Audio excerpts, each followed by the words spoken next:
Um país mais industrializado, mais forte, mais urbano, com uma participação mais ativa do Estado na economia, nos processos sociais.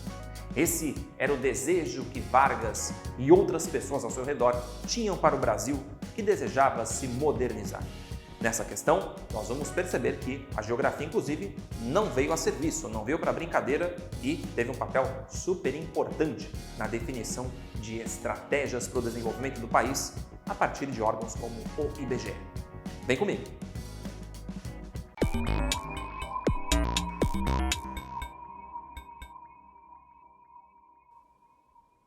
Fala pessoal, beleza? Tudo certo? Tranquilo e sossegado com todos e todas vocês? Eu espero que sim e que vocês estejam preparados e preparadas para esse item do Enem que começa nos dizendo o seguinte. Fala sobre o governo Vargas. Diz aqui, o governo Vargas, principalmente durante o Estado Novo, entre 1937 e 1945, pretendeu construir um Estado capaz de criar uma nova sociedade. Uma dimensão-chave desse projeto tinha no território seu foco principal. Não por acaso foram criadas, então, instituições encarregadas de fornecer dados confiáveis para a ação do governo, como o Conselho Nacional de Geografia, o Conselho Nacional de Cartografia, o Conselho Nacional de Estatística e o Instituto Brasileiro de Geografia e Estatística, IBGE, este de 1938.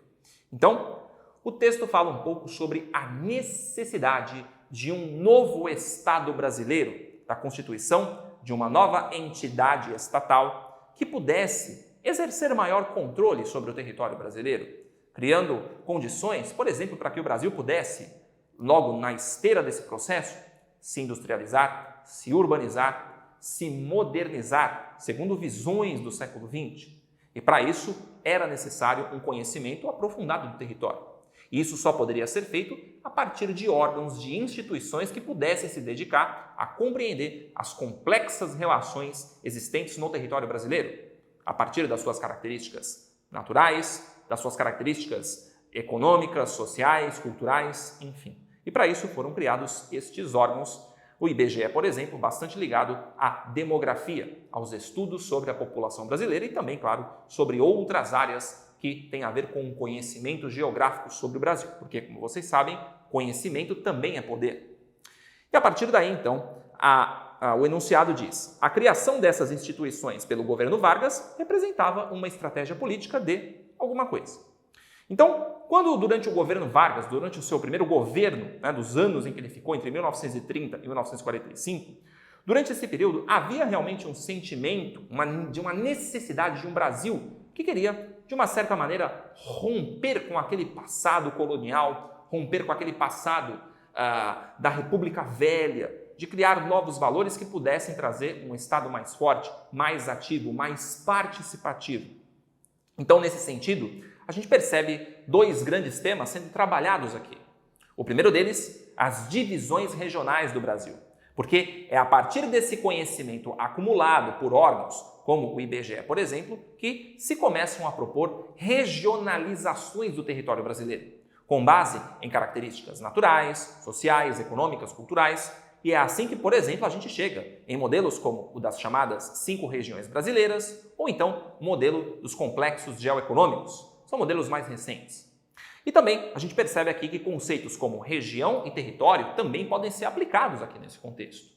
Porque quando falamos de região, de território, estamos falando de elementos do conhecimento geográfico que nos remetem às chamadas relações de poder. E claro, nesse momento, quando você passa a estudar, a compreender, a analisar as características do território brasileiro, você começa a ter um conhecimento, e como eu disse, conhecimento é poder, e você pode, inclusive, se apropriar dessas relações econômicas e conduzi-las da forma que você achar melhor. Ou como dizia o Yves Lacoste, num dos seus livros, a geografia serve antes de mais nada para fazer a guerra, porque realmente a geografia ela é vista como algo estratégico para o planejamento territorial. Não à toa você tem um Instituto Brasileiro de Geografia e Estatística, IBGE. Então, a partir disso a gente percebe esses dois grandes temas.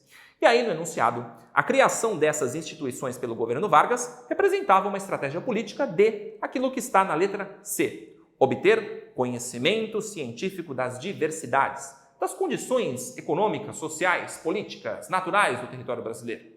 Não podemos falar da letra A, que fala de levantar informações para a preservação da paisagem dos sertões, porque aqui fala-se inclusive dessa necessidade de modernizar o Brasil, de colocar o Brasil em um outro patamar. Então não podemos falar da letra A. Nem da letra B, que fala de controlar o crescimento exponencial da população brasileira, porque aqui não estamos falando ainda de um crescimento exponencial como um problema a ser visto pelo governo nesse momento. Então a letra B está fora de questão. Também a letra D, que fala de conter o fluxo migratório do campo para a cidade, porque esse processo ele até vai acontecer durante as décadas que vão transcorrer a partir do governo Vargas, mas aqui ainda não é uma preocupação. E a letra E também fica fora de questão, fora de sentido, porque fala propor a criação de novas unidades da federação. Porque o texto, na verdade, ele está falando, como eu disse, de uma necessidade de um Estado, uma entidade, o Estado brasileiro enquanto entidade, criar um novo modelo de sociedade, mais urbana, mais desenvolvida, mais industrializada. E como fazer isso? Então, precisa ter muito conhecimento a respeito das realidades do território brasileiro. E para isso, estes órgãos vão ter a função de compreender melhor as múltiplas realidades do Brasil. Tá? Então, realmente, só a alternativa C, obter conhecimento científico das diversidades, ajuda a responder a essa questão de maneira adequada. Eu espero que vocês tenham curtido essa resolução e eu espero que vocês continuem nos apreciando e nos acompanhando. Até mais, pessoal!